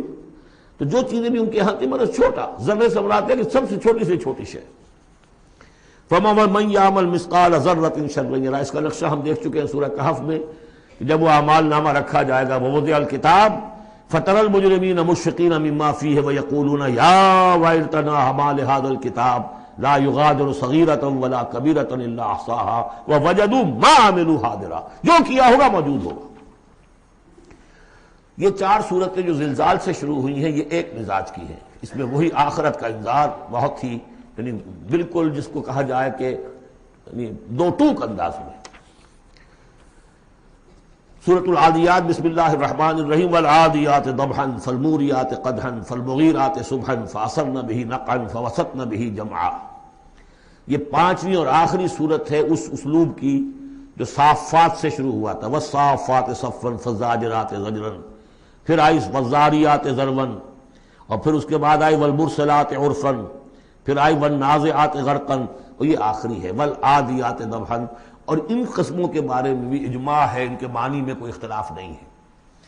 وہ گھوڑے کے جو دوڑتے ہیں ہانپتے ہوئے، قسم ہے ان گھوڑوں کی، یا گواہ ہیں وہ گھوڑے جو دوڑتے ہیں ہانپتے ہوئے۔ فالموریات قدحا، پھر وہ اپنے سموں سے چنگاریاں نکال رہے ہوتے ہیں، جب وہ کسی پتھر کے ساتھ ٹکراتے ہیں تو چنگاری نکلتی ہے۔ فالموریات قدحا فالمغیرات صبحا، اور پھر وہ الصبح in the small hours of the morning جا کر غارت گری کرتے ہیں۔ یہ عربوں کا جو کلچر تھا، ان کی جو تہذیب تھی، لوٹ مار، اور لوٹ مار کے لیے ان کا وقت مقرر تھا small hours of the morning, جبکہ بہت سکون سے لوگ سوئے ہوئے ہیں، ٹھنڈی ٹھنڈی ہوا چل رہی ہوتی ہے، بہت ہی مریض کو ساری رات بھی اگر نیند نہ آئی ہو تو اس وقت آ جاتی ہے، وہ وقت ایسا ہوتا ہے۔ اس میں جاتے تھے وہ برق رفتاری کے ساتھ گھوڑوں پر جا کر لوٹ مار کیا، قتل کیا، اور پھر بھاگے وہاں سے۔ یہ ان کا عام جو ہے کلچر ہے، لیکن اس میں استعمال کون ہو رہا ہے؟ گھوڑا۔ اچھا، یہ گھوڑا جو ہے پھر ان کی جنگوں میں بھی استعمال ہوتا تھا، جبکہ آمنے سامنے جنگیں ہیں، وہ جنگوں کے اندر جاتا تھا، حالانکہ اس کی تو کسی سے لڑائی نہیں ہے، وہ صرف اپنے مالک کی وفاداری کر رہا ہے، جو اسے کچھ کھلا دیتا ہے، کوئی دانہ ڈالتا ہے، کوئی کبھی اس کے جو ہے وہ مالش کر دیتا ہے، اس کا اتنا وفادار ہے کہ فرمایا فالمغیرات صبح، فَأَثَرْنَ بِهِ نَقْعًا، اور پھر جا کر وہ گرد اٹھاتا ہوا دوڑ کر جاتا ہے، فَوَسَطْنَ بِهِ جَمْعًا، اور جمعیت کے اندر گھس جاتا ہے۔ آپ کو معلوم پچھلی زمانوں میں کیا ہوتا تھا، لے کر نیزہ اور یا کوئی اور شے جو ہے وہ سوار گھوڑے کو لے کر دوڑا ہے، کس میں؟ دشمن کے اندر صفوں میں گھس رہا ہے، اور تیر آ رہا ہے، گھوڑا مر رہا ہے، ہوتا ہے، تلوار لگی ہے، گھوڑا مر گیا ہے۔ تو گھوڑا یہ رسک کیوں لے رہا ہے؟ یہ ہے اصل میں اس صورت کی جو اصل مرکزی بات ہے، محض یہ بات، انسان جو اس کا مالک ہے اس کا خالق نہیں ہے، صرف یہ ہے کہ اسے دانہ ڈالتا ہے، اسے گھر پہ باندھتا ہے، اس کی سیوا کرتا ہے۔ اس صرف دانہ دینے اور سیوا کرنے پر اس کے اندر اتنی وفاداری ہے کہ وہ اپنے مالک کی ذرا سی ایڑ کی تھوڑی سی اس کا اشارہ ہوتا ہے اور ہوا کی طرح بات کرتا ہے، جہاں اس کو حکم ہوتا ہے وہ دوڑتا ہے، اپنی جان جوکھوں میں ڈالتا ہے۔ اب فرمایا ان الانسان لربہ لکنود، لیکن یہ انسان اپنے رب کا بڑا ناشکرا ہے۔ وہ جو کھلاتا ہے، پلاتا ہے، رزق دیتا ہے، جو خالق ہے، یہ وفاداری اللہ کے لیے انسان میں نہیں۔ کتے کی وفاداریاں دیکھو، گھوڑوں کی وفاداریاں دیکھو، ان میں کتنی وفاداری ہوتی۔ والعادیات ضبحا فالموریات قدحا فالمغیرات صبحا فاثرن به نقعا فوسطن به جمعا ان الانسان لربہ لکنود۔ کنٹراسٹ، ایک اس کا طرز عمل ہے، ایک اس انسان کا طرز عمل ہے۔ وَإِنَّهُ عَلَىٰ ذَلِكَ لَشَهِيدٌ بَلِ الْإِنسَانُ عَلَىٰ نَفْسِهِ بَصِيرًا، سورہ قیامہ میں جو ہم نے پڑھا ہے اسے خود بھی معلوم ہے کہ میں ناشکری کر رہا ہوں۔ وَإِنَّهُ لِحُبِّ الْخَيْرِ لَشَدِيدٌ، لیکن یہ مال اور دولت کی محبت میں بہت شدید ہو جاتا ہے، مال اور محبت کی دولت کی وجہ سے حرام حلال کی تمیز ہٹا دیتا ہے، حالانکہ اس کا نفس ملامت کرتا ہے۔ لا اقسم بیوم القیامہ ولا اقسم بالنفس اللوامہ، وہ اللہ تعالیٰ کی نشانیوں میں سے ایک نشانی ہے انسان کے اپنے اندر۔ افلا یعلم اذا بعثر ما فی القبور، تو کیا اسے یہ معلوم نہیں ہے کہ جب زمین میں جو کچھ ہے، قبروں میں جو کچھ ہے، تلپٹ کر دیا جائے گا، انہیں نکال لیا جائے گا، وحصل ما فی الصدور، اور جو کچھ ان کے سینوں میں چھپا ہوا ہے وہ بھی نکال لیا جائے گا۔ ان ربہم بہم یومئذ لخبیر، یقیناً اس دن ان کا رب ان سے پوری ان کی باتیں جو ہیں ان سے باخبر ہوگا، ان کی خبر لے لے گا اور ان سے حساب کتاب لے لے گا۔ اللہم ربنا حاسبنا حسابا یسیرا، ان صورتوں کے آخر میں یہ دعا، اللہ تعالی ہم سے آسان حساب لیجو۔ سورۃ القاریہ، یہ وہ انداز ہے الحاقہ مالحاقہ والا۔ بسم اللہ الرحمن الرحیم، القاریہ مالقاریہ وما ادراک مالقاریہ، وہ کھڑکھڑانے والی، وہ کیا ہے وہ کھڑکھڑانے والی؟ قرع کہتے ہیں دروازے پر آ کر زور زور سے کوئی مکے مار رہا ہے دروازہ کھلوانے کے لیے، کسی نے سنا نہیں ہے، مار رہا ہے، قارع، قرع یہ ہے۔ القاریہ، جب وہ آئے گی قیامت تو گویا کہ اس پوری دنیا کو کھڑکھڑائے گی۔ مالقاریہ وما ادراک مالقاریہ یوم یکون الناس کالفراش المبثوث، جس دن انسان ایسے ہوں گے جیسے پتنگے ہوتے ہیں بکھرے ہوئے۔ وتکون الجبال کالعہن المنفوش، اور پہاڑ ایسے ہو جائیں گے جیسے روئی یا اون ہو دھنکی ہوئی۔ فاما من ثقلت موازینہ، تو پھر جن لوگوں کے نیکیوں کے پلڑے بھاری ہوں گے۔ اصل میں دو شکلیں ہیں میزان کی، ایک میزان ہوتی ہے ترازو جس کے دو پلڑے ہیں، ایک ہے سپرنگ بیلنس، وہ ایک ہی پلڑا ہے اس کے اندر، تو وہ تو اس کے اندر جو بھی سپرنگ ہے وہ بتاتا ہے کہ یہ اس کا وزن کتنا ہے۔ تو دو رائے ہیں، ایک تو یہ ہے کہ موازین سے مراد یہ کہ صرف نیکی کا وزن کیا جائے گا اور دیکھا جائے گا وہ ریکویزٹ لیول تک ہے یا نہیں، تو اس کی جو موزون ہے نیکیوں کے موازین، وہ اگر بھاری ہے ایک معیار ہوگا، اور معیار بھی ہوگا ہر شخص کا انڈیویجول، لا نکلف اللہ نفسا الا وسعہا۔ اگر اس کے اپنے شاکلہ، اس کے اپنے جینز، اس کے اپنے جو بھی ماحول کے اثرات تھے، ان سب کی رعایت کرنے کے باوجود ایک مطلوبہ مقدار تک نیکی کا عنصر نکل آیا، فاما من ثقلت موازینہ فہو فی عیشۃ راضیہ، وہ ہوگا بڑے عیش کی زندگی میں جس میں اس کے لیے رضا ہی رضا ہے، راضی رہے گا، ہمیشہ جو ہے اس کی زندگی جو ہے خوشی پر ہوگی، خرم۔ واما من خفت موازینہ، جس کے وہ نیکیوں کے پلڑے جو ہلکے ہوئے، فامہ ہاویہ، تو اس کا ٹھکانہ ہے ایک گڑھا، وما ادراک ما ہی، اور جانتے وہ گڑھا کیا ہے؟ نار حامیہ، آگ ہے دہکتی ہوئی۔ اللہم اجرنا من النار یا مجیرو یا مجیرو یا مجیر۔ سورۃ التکاثر، بسم اللہ الرحمن الرحیم۔ الہاکم التکاثر، تمہیں غافل کیے رکھتی ہے بہتات کی طلب، اور چاہے اتنا مال ہے، اتنی دولت ہے کہ 10 نسلوں کے لیے کافی ہو جائے، لیکن یہ کہ انسان کی طبیعت اس سے بڑھتی نہیں، اور چاہے بڑے میاں کی ٹانگیں قبر میں لٹکی نظر آ رہی ہو دنیا کو، لیکن وہ دولت کی حرص ختم نہیں ہوتی۔ الہاکم التکاثر، تمہیں یہ کثرت اور یہ غافل کیے رکھتی ہے، حتی زرتم المقابر، یہاں تک کہ تم قبروں تک پہنچ جاتے ہو، اس وقت تک یہ بات ختم نہیں ہوتی۔ یعنی یہ حوث جو ہے انسان میں، دولت کی لالچ اور دولت کی محبت، اس کو بھرتی ہے تو قبر کی مٹی سے وہ بھری جاتی ہے، کسی اور مقدار سے دنیا میں یہ حوث نہیں بھرتی۔ اور یہ سورہ حدید کی وہ آیت یاد کر لیجئے، اعلموا انما الحیات الدنیا لعب ولہو وزینۃ وتفاخر بینکم وتکاثر فی الاموال والاولاد، وہ آخری سٹیج ہے انسانی زندگی کی، اور یہ ختم موت تک ختم نہیں ہوتی۔ کلا سوف تعلمون، کوئی نہیں، اس وقت تمہیں معلوم ہو جائے گا، حقیقت کھل جائے گی۔ ثم کلا سوف تعلمون، پھر کوئی بات نہیں، ابھی تم رہو اس غفلت میں، اس بدہوشی میں رہو، کوئی بات نہیں۔ ثم کلا سوف تعلمون، حقیقت ایک دن آئے گا کہ مبرہن ہو کر سامنے آ جائے گی۔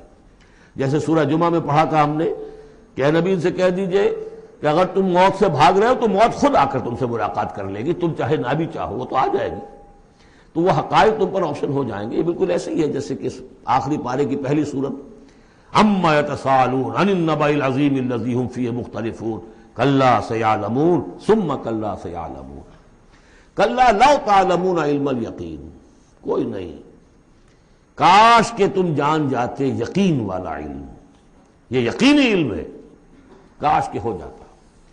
اب اس پر جو ہے ہمارے بعض حکماء نے علم الیقین، عین الیقین اور حق الیقین کے 3 درجے قائم کیے۔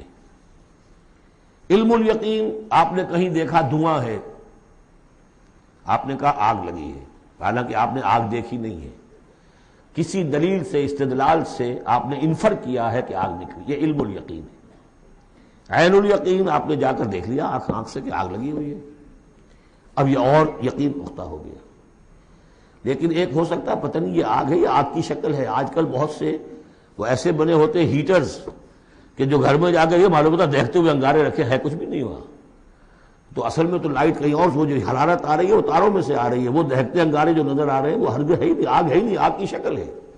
لیکن اگر کہیں آپ نے انگلی بھی جا کر دے دی اور وہ جب جلی ہے تو اب حق الیقین حاصل ہو گیا کہ ہاں یہ آگ ہی ہے، اس لیے کہ اس کا تجربہ آپ کو خود حاصل ہو گیا۔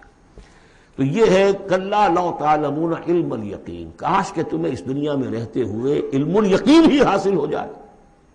لترون الجحیم، پھر تمہیں اس جہنم کو دیکھنا ہے، ثم لترونها عین الیقین، پھر عین الیقین کے ساتھ اس کے دیکھو گے، ثم لتسألن یومئذ عن النعیم، پھر اس دن تم سے سوال کیا جائے گا، پوچھا جائے گا کیا کیا نعمتیں ہم نے تمہیں دی تھی اور تم نے وہاں کیا کیا ہے۔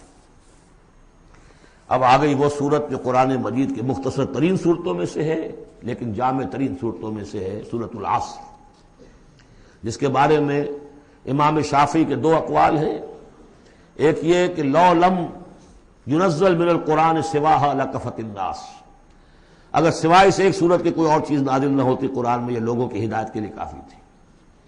لو تدبر الناس هذه السورہ لوسعتهم، اگر لوگ اس پر تدبر کریں، غور و فکر کریں۔ ہمارا جو منتخب نصاب مطالعہ قرآن حکیم کا، اس کا نقطہ آغاز یہ صورت ہے، اور اس پر میرا کتابچہ بھی موجود ہے، ایک کتاب بھی موجود ہے۔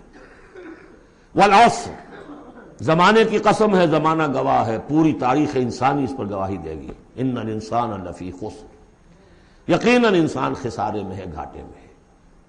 الا الذین آمنوا، سوائے ان کے جو 4 شرطیں پوری کریں، ایک نہیں، الا الذین آمنوا وعملوا الصالحات وتواصوا بالحق وتواصوا بالصبر، ایمان لائیں، جو اس کائنات کے مخفی حقائق ہیں ان کو سمجھیں، ان کا شعور حاصل کریں، ان کی تصدیق کریں، ایمان باللہ، ایمان بالآخرہ، ایمان بالرسالت، پھر اس کے عملی تقاضوں کو پورا کریں۔ وعملوا الصالحات، پھر یہ کہ اس کے اوپر نہ صرف خود قائم ہوں، اس کی دعوت دیں، اس کو پھیلائیں، وصیت کریں، جو بھی حق ہے، جو بھی صحیح بات ہے، امر بالمعروف ہے، نہی عن المنکر ہے، تواصوا بالحق۔ اور پھر یہ کہ جب یہ کام آپ کریں گے، آزمائشیں آئیں گی، تکلیفیں آئیں گی، مصیبتیں آئیں گی، ریزنچمنٹس ہوں گی، لوگ ناراض ہوں گے، آپ کیوں ان سے کہہ رہے ہیں کہ یہ کام آپ نہ کریں، یہ غلط کام ہے؟ بچوں سے بھی کہہ کر دیکھیے کہ گلی میں مت کھیلو، تم کرکٹ کھیل رہے ہو کسی کی گاڑی کا شیشہ توڑو گے تو پھر اپنی عزت بچا کر وہاں سے نکل کر گھر واپس پہنچنا مشکل ہو جائے گا۔ کوئی نہیں چاہتا کہ کوئی بات آپ بتائیں، تو پھر اب آپ کو صبر کی ضرورت ہوگی، آپ اس پر کام کرتے رہیں۔ جیسے کہ حضرت لقمان نے اپنے بیٹے کو نصیحت کی تھی، یا بنی اقم الصلاۃ وامر بالمعروف وانہی عن المنکر واصبر علی ما اصابک، پھر جو بھی تکلیف آئے اسے جھیلو۔ پھر یہ کہ آدمی جو ہے بزدل نہ ہو، تھر دلا نہ ہو، کہ اس قدم سے واپس آ جائے اس خوف سے کہ کہیں مجھے اس میں کوئی تکلیف نہ آ جائے۔ وَلَنَبْلُوَنَّكُمْ بِشَيْءٍ مِّنَ الْخَوْفِ وَالْجُوعِ وَنَقْصٍ مِّنَ الْأَمْوَالِ وَالْأَنفُسِ وَالثَّمَرَاتِ وَبَشِّرِ الصَّابِرِينَ، صبر کرنے والے۔ وَالْعَصْرِ إِنَّ الْإِنسَانَ لَفِي خُسْرٍ إِلَّا الَّذِينَ آمَنُوا وَعَمِلُوا الصَّالِحَاتِ وَتَوَاصَوْا بِالْحَقِّ وَتَوَاصَوْا بِالصَّبْرِ اللهم ربنا اجعلنا منهم اللهم ربنا اجعلنا منهم۔ جو اس راستے پر نہیں چلتے ان کا کردار کی ایک جھلک دکھائی جا رہی ہے۔ یہ سورۃ ہمزہ جو ہے، بسم اللہ الرحمن الرحیم، ویل لکل ہمزۃ لمزہ، انسان کے سامنے کوئی ہائی آئیڈیل نہیں اگر ہوتا، کوئی اعلیٰ نصب العین اور آدرش نہیں ہے، تو وہ پستی کی طرف، پھر اس کی دلچسپی کیا ہوگی؟ کچھ چغلیاں کھاتا پھر رہا ہے، کسی کو تانے دے رہا ہے، کسی کی غیبت کر رہا ہے، کسی کی عزت پر حملہ کر رہا ہے، کسی کا مال ہڑپ کر رہا ہے، پھر اس کی شخصیت کے اندر یہ پستی آ جائے گی۔ وہی جس پستی کو دیکھ کر ایک حساس انسان مایوس ہو جاتا ہے کہ انسان میں خیر کوئی ہے ہی نہیں، یہ تو گویا کہ گندگی کی ایک پوٹ ہے۔ کسی سے پوچھ لیجئے، کوئی کہے گا سیکس، اور سیکس اتنا کہ باپ اگر بیٹی کو محبت بھری نگاہ سے دیکھ رہا ہے تو وہ بھی سیکس ہے، ماں اگر بیٹے کے جسم پر کوئی شفقت سے ہاتھ پھیرے تو اس کو بھی سیکس ہے، یہاں تک پہنچا گیا۔ تو یہ کہ انسان کے اندر کوئی اعلیٰ جذبہ، کوئی اعلیٰ فکر ہے ہی نہیں، کسی کوئی بتایا ہمیں؟ انسان تو نرا حیوان ہے، گندگی کی پوٹ ہے۔ کوئی شخص جو ہے بڑا اونچا واز کہہ رہا ہے اور کوئی زیر لب مسکرا رہا ہوگا کہ یہ واز جو فرما رہے ہیں اپنا روب گاٹھنا چاہ رہے ہیں، یہ کوئی ان کی اور کوئی غرض ہوگی، کوئی شاید کوئی نذرانہ ملنا ہو انہیں جس کے لیے واز فرما رہے ہیں۔ واز تو بڑا عمدہ ہے، لیکن انسان جانتا ہے کہ بڑے گھٹیا انسان کے بالعموم جو موٹیوز ہیں انتہائی گھٹیا ہوتے ہیں، جس سے کہ انسان کی یعنی فطرت سے انسان جو ہے مایوس ہو جاتا ہے کہ شاید انسان میں کوئی خیر ہے ہی نہیں۔ اسی لیے وہ 4 قسمیں کھائیں تھیں، والتین والزیتون وطور سینین وہذا البلد الامین لقد خلقنا الانسان فی احسن تقویم۔ کیا محمد انسان نہیں تھے؟ کیا موسیٰ انسان نہیں تھے؟ کیا عیسیٰ انسان نہیں تھے؟ کیا نوح انسان نہیں تھے؟ انسانی عظمت کے اوپر اتنی بڑی بڑی گواہیاں موجود ہیں، لیکن جب پستی پر آتا ہے تو واقع ہے کہ اس سے پست کوئی نہیں۔ پھر اسفل سافلین، جتنا کینہ انسان میں پیدا ہو جاتا ہے اونٹ کے اندر نہیں ہے، جتنی شہوت انسان میں پیدا ہو جاتی ہے سور میں نہیں ہے اتنی۔ یہ ساری چیزیں جو ہیں، نقالی جتنی انسان کرتا ہے اتنا آپ کسی بندر میں نہیں دیکھیں گے نقالی کرتے ہوئے، اور جتنا یوں سمجھیے کہ انسان کے اندر خونخواری پیدا ہو جاتی ہے، بھیڑیوں کو مار دے جاتا ہے انسان۔ جو کچھ ہوتا ہے جب نیشنلزم کا بھوت سوار ہوتا ہے سر پر، بچوں کو، چھوٹے چھوٹے بچوں کو اچھال کر بلموں میں اور نیزوں کے اندر کون پروتے رہے؟ انسان پروتے رہے۔ سن 47 میں پروئے گئے کہ نہیں؟ وہ انسان تھے، بھیڑیے سے زیادہ، کوئی بھیڑیا ایسا کام نہیں کرے گا۔ ویل لکل ہمزۃ لمزہ، بڑی خرابی ہے اس شخص کے لیے کہ جو عیب چنتا رہتا ہے لوگوں کے اور تانے دیتا رہتا ہے۔ الذی جمع مالا وعددہ، جس کی ساری سعی و جہد اسی میں رہی، مال کمایا اور اسے گنتا رہا، اب میرے ایسٹس اتنے ہو گئے، آج کی بیلنس شیٹ اس سال کی جو ہے اس میں یہ اضافے ہو گئے۔ یحسب ان مالہ اخلدہ، کچھ گمان یہ کرتا ہے شاید کہ اس کا مال اسے ہمیشہ باقی رکھے گا۔ ظاہر بات ہے آدمی جانتا ہے مجھے مرنا ہے، لیکن اسی مال کو صرف کر کے وہ کوئی ایسے نشانات دنیا میں چھوڑ کے جانا چاہتا ہے کہ جس سے اس کا نام زندہ رہے۔ پیرامڈز کیوں بنائے گئے؟ calm and self-possessed, still and resolute. The pyramids، یہ اہرام مصر اتنے اونچے اونچے، ہزارہا انسان اس پہ لگے رہے ہوں گے تب یہ بنے ہوں گے، کتنی بڑی بڑی چٹانیں، کتنے لوگ ان کے نیچے دب کر مرے ہوں گے۔ Pyramids echo unto eternity, the defiant cry of man's will to survive and conquer the storms of time۔ تو مال سے انسان نے اپنے نام کو زندہ رکھنے کی کوشش کی ہے۔ کلا، ہرگز نہیں، لَيُنبَذَنَّ فِي الْحُطَمَةِ، یہ جھونک دیا جائے گا حطمہ میں۔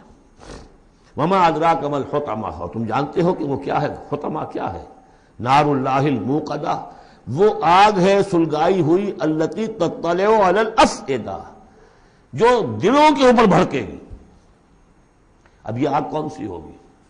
ایک تو ہمارے زمانے میں ایک صاحب تھے، اگرچہ وہ کوئی عالم دین تو نہیں تھے، انگریزوں کی فوج میں رہے تھے تو کچھ انہوں نے چیزیں پڑھی تھی، وہ اس حطمہ کو ایٹم سے تعبیر کرتے ہیں، اور ایٹم کا جو ہوتی ہے، جو آپ کو معلوم ہے کہ پھر اس سے جو پھیلتی ہے، اس کی چاہے وہ براہ راست آگ نہیں ہوتی، وہ اس کا فال آؤٹ جو ہے وہ یقیناً جو ہے کہ جو چیر کے انسان کے وجود کو چلا جاتا ہے اندر۔ یہ چیزیں ہیں، کون کون سی آگیں ہیں آپ سمجھیے۔ ایک آگ تو وہ ہے لکڑی سے ہم نے جلائی ہے، وہ جلاتی ہے تو اس کو جلاتی ہے۔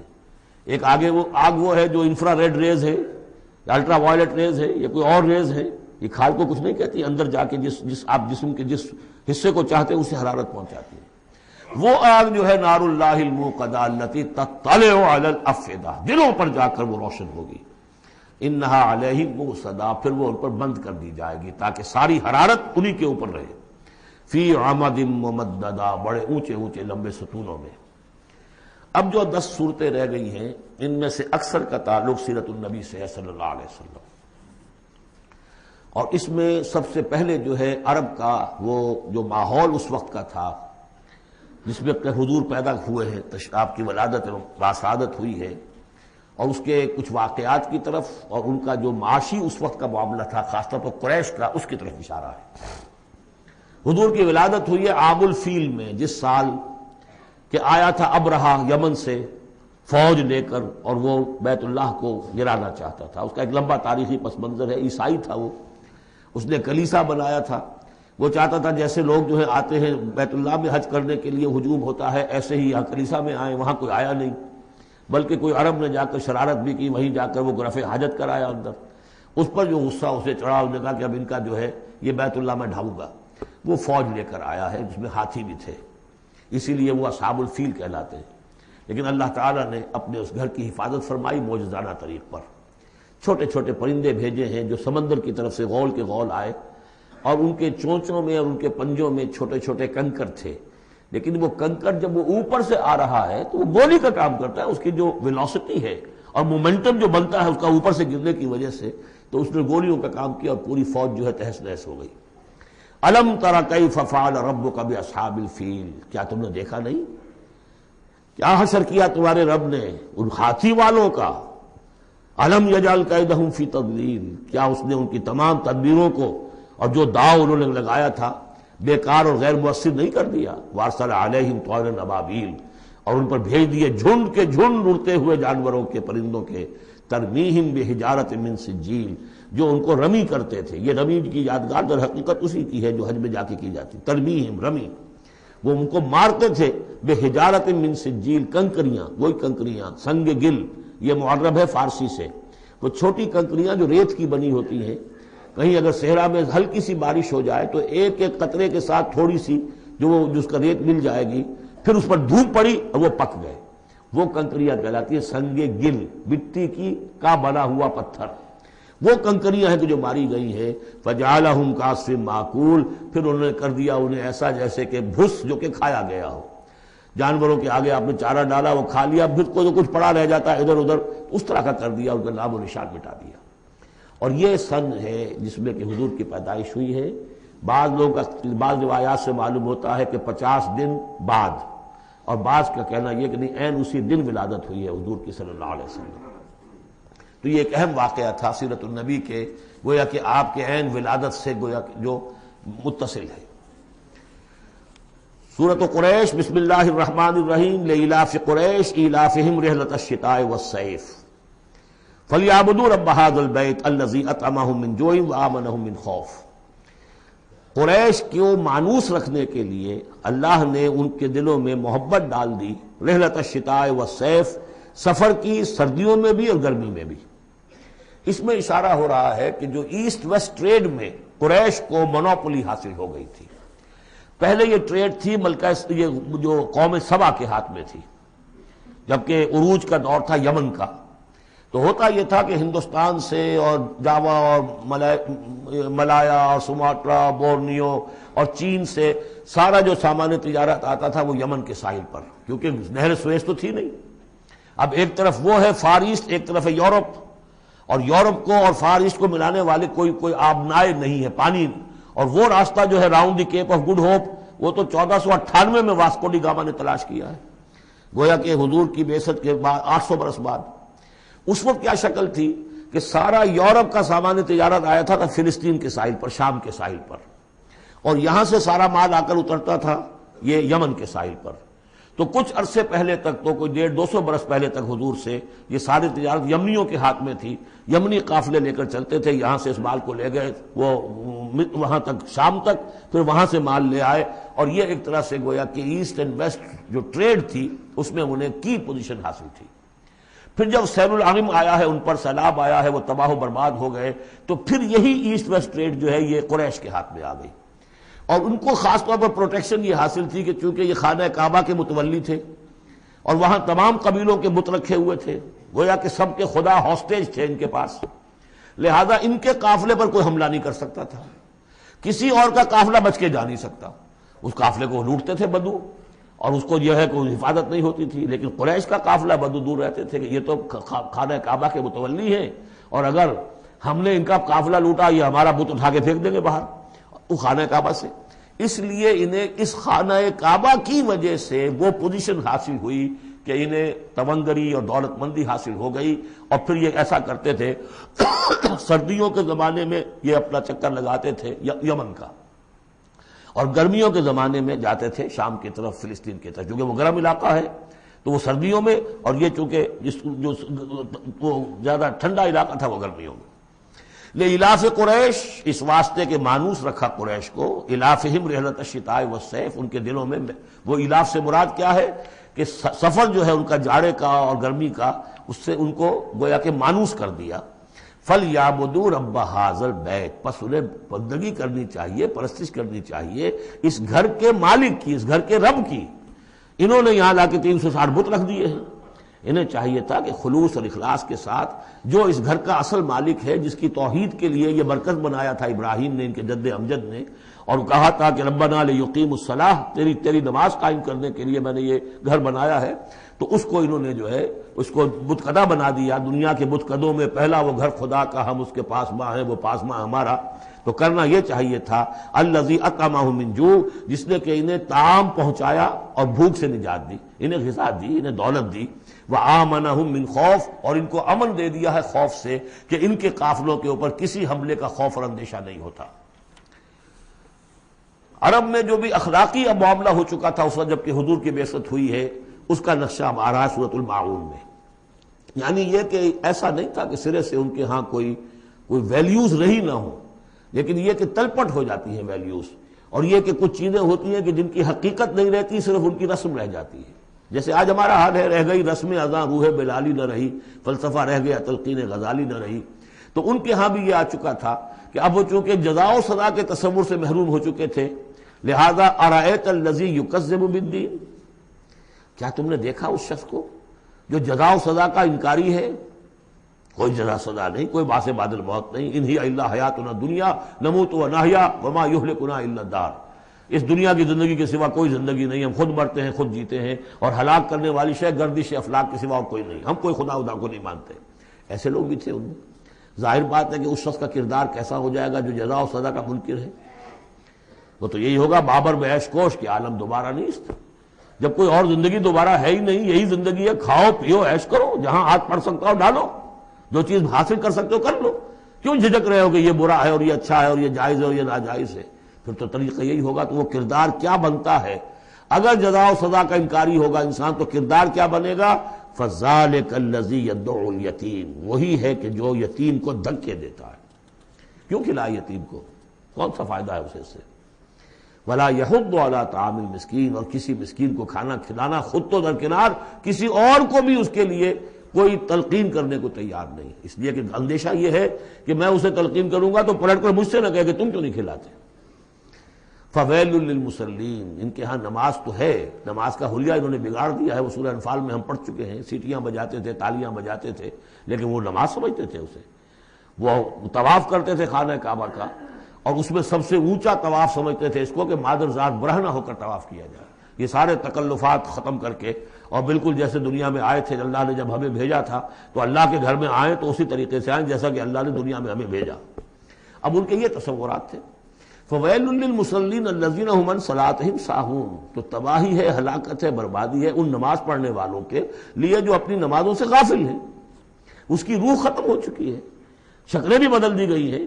ہمارے ہاں اللہ کا شکر ہے اس امت میں شکل نہیں بدلی ہے۔ صلو کما رأیتمونی اصلی، اللہ کا فضل ہے، اس طرح کی بدعات وہاں ہمارے ہاں نہیں ہے۔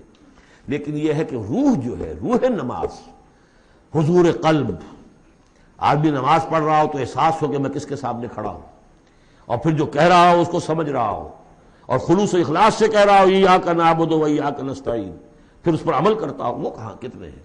ایک رسم ہے، رہ گئی رسم اذاں روح بلالی نہ رہی، فلسفہ رہ گیا تلقین غزالی نہ رہی، نماز و روزہ و قربانی و حج یہ سب باقی ہیں، تو باقی نہیں ہے۔ الذین هم عن صلاتهم ساہون الذین هم یراؤون، اور اگر کوئی نیکی کا کام کرتے ہیں تو دکھاوے کے لیے، تاکہ اس سے کچھ شہرت ملے، بڑا بہت سخی آدمی ہے۔ وَيَمْنَعُونَ الْمَاعُونَ، لیکن ان کی شخصیت کے اندر پستی کا عالم یہاں تک آ گیا ہے کہ عام استعمال کی چیزیں بھی مانگے تانگے نہیں دیتے۔ عرب میں بھی رواج تھا بھئی کہیں سے کسی کے چولہے میں سے کوئی انگاری لے آؤ تاکہ ہم آگ روشن کر لیں، نمک ہے کسی سے مطلوب ہے تو اس کا کوئی جھجک نہیں ہوتی تھی، نمک دے دیا جاتا تھا۔ لیکن وہ لوگ ان چیزوں میں بھی آ کر شقی ہو جاتا ہے۔ سورۃ الکوثر، اس پس منظر میں محمد الرسول اللہ کا ظہور ہو رہا ہے۔ یہ تین صورتیں جو ہیں اس نے پس منظر رکھا، ایک نے تاریخی، ایک نے ان کا معاشی اور اقتصادی، ایک نے ان کی اخلاقی اور مذہبی حیثیت۔ سورۃ الفیل وہ تاریخی واقعہ جو ہے، ظاہر بات ہے بہت بڑا واقعہ، اس کا بڑا چرچا ہوا ہوگا حضور کی بعثت کے ساتھ متعلق، لیکن دوسری طرف بیت اللہ اور اس کی وجہ سے قریش کو اس کے متولی ہونے کی وجہ سے جو امن حاصل تھا اور جو انہیں اللہ کی طرف سے روزی پہنچ رہی تھی، تیسرے ان کی اخلاقی پستی جس حد کو پہنچ گئی تھی، اس میں جب ظہور ہو رہا ہے محمد رسول اللہ کی نبوت کا، یہ سورۃ الکوثر، بسم اللہ الرحمن الرحیم، انا اعطیناک الکوثر فصل لربک وانحر ان شانئک ھو الابتر۔ اے نبی، ہم نے آپ کو خیر کثیر عطا کیا۔ اس خیر کثیر میں یوں تو یہ کہ حوض کوثر وہ بھی اسی میں شامل ہے، لیکن یہ کہ اس پر آپ کو 25-30 قول مل جائیں گے۔ قرآن سب سے بڑا خیر کثیر ہے، بہت بڑا خیر کثیر۔ حکمت، ومن یؤت الحکمت فقد اوتی خیرا کثیرا، جس کو حکمت اور دانائی دے دی گئی اس کو تو خیر کثیر دے دیا گیا۔ تو ہم نے آپ کو وہ سب کچھ عطا کر دیا ہے، اور محتاج کے ساتھ عطا کر دیا ہے، جو انسان کی انسانیت کے لیے، اس کے لیے یوں سمجھیے کہ ترہ امتیاز بن سکتا ہے۔ فصل لربک وانحر، پس اپنے رب کے لیے نماز پڑھا کیجئے اور نحر کیجئے، اونٹ قربان کیا کیجئے۔ یہ گویا کہ عید الاضحیٰ کا نقشہ آ گیا۔ فصل لربک، پہلے ہم نماز پڑھتے ہیں دوگانا عید الاضحیٰ، اور پھر جا کر ہم قربانی کرتے ہیں۔ وانحر ان شانئک ھو الابتر، یقیناً آپ کا دشمن ہی ہے کہ جو دم کٹا ہو جائے گا۔ اس کا پس منظر یہ ہے کہ جب حضور کے ایک صاحبزادے بچپنی میں فوت ہو گئے تو کچھ جو کفار تھے مکے کے، انہوں نے بڑی خوشیاں منائیں کہ ایک ہی بیٹا تھا، باقی تو ان کی بیٹیاں ہیں۔ آپ کو معلوم ہے کہ 4 بیٹیاں تھیں حضور کی صلی اللہ علیہ وسلم، لیکن یہ کہ بیٹا جو تھا وہ ایک ہی تھا، وہ اللہ نے اٹھا لیا، تو بڑے خوشیاں منائی گئیں کہ یہ تو اب دم کٹا جیسے ہوتا ہے جس کا کوئی پیچھے نام نہ رہ جائے۔ بیٹیوں سے تو نام چلتا نہیں، نام تو چلتا بیٹوں سے، تو اب ان کا تو کوئی تذکرہ ہی نہیں رہے گا، کوئی بات نہیں، جب تک یہ ہیں آگے کوئی نام لینے والا نہیں۔ تو فرمایا کہ نہیں، ان کو تو کروڑوں بیٹے اللہ عطا کرے گا، کروڑوں اربوں بیٹے عطا کرے گا۔ ہاں اے نبی، آپ کا دشمن ضرور ہے کہ جس کا نام لیوا کوئی نہیں رہے گا۔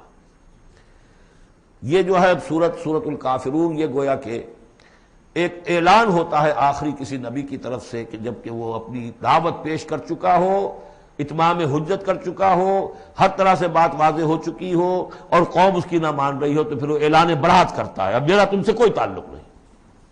قل یا ایھا الکافرون لا اعبد ما تعبدون، کہہ دیجئے اے نبی، اے کافروں۔ یہ انداز کبھی بھی داعیانہ نہیں ہوتا، داعی کا انداز ہوتا ہے یا ایھا الناس، اے لوگوں، اے خدا کے بندو، یا ایھا الکافر، یہ ہے گویا کہ اعلان برات اس وقت جب کہ اب وہ سیپریشن ہو رہی ہے۔ آپ دیکھیں گے لکم دینکم ولی دین، ٹھیک ہے، تم نے جو تھا اپنے لیے چن لیا، اب تمہیں مبارک ہو، میرا دین وہ ہے جس پر میں قائم ہوں۔ تو گویا کہ اب تمہارے درمیان ڈائلاگ بھی ختم ہے. قل یا ایھا الکافرون لا اعبد ما تعبدون، میں ہرگز پوجنے والا نہیں اس کو جنہیں تم پوجتے ہو. ولا انتم عابدون ما اعبد، نہ تم پوجنے والے اس کو جسے میں پوجتا ہوں. اس میں نفی ہو رہی ہے. وہ کہتے تھے ہم تو اللہ کو بھی پوجتے ہیں، ہاں اس کے ساتھ کچھ اور چیزوں کو بھی پوجتے ہیں، لیکن اللہ کا پوجنا اگر کسی شرک کے ساتھ ہے تو وہ نفی ہے اس کی بالکل. ولا انتم عابدون ما اعبد، کوئی تمہارا اپنا تصور کا اللہ ہوگا کوئی خدا جو تم نے بنا رکھا جسے پوج رہے ہو، میں جسے پوج رہا ہوں اسے تم نہیں پوج رہے. ولا انا عابد ما عبدتم، اور نہ ہی میں ہمیشہ آئندہ بھی کبھی بھی پوجنے والا ہوں اس کا جس کی بندگی تم کر رہے ہو. ولا انتم عابدون ما اعبد، نہ تم پوجنے والے ہو اس کی جس کو میں پوج رہا ہوں. لکم دینکم ولی دین، اب میرے اور تمہارے راستے علیحدہ ہو گئے. تمہارے لیے تمہارا دین، جو طریقہ تم نے اختیار کیا ٹھیک ہے، تمہیں مبارک ہو. میرے لیے میرا دین ہے.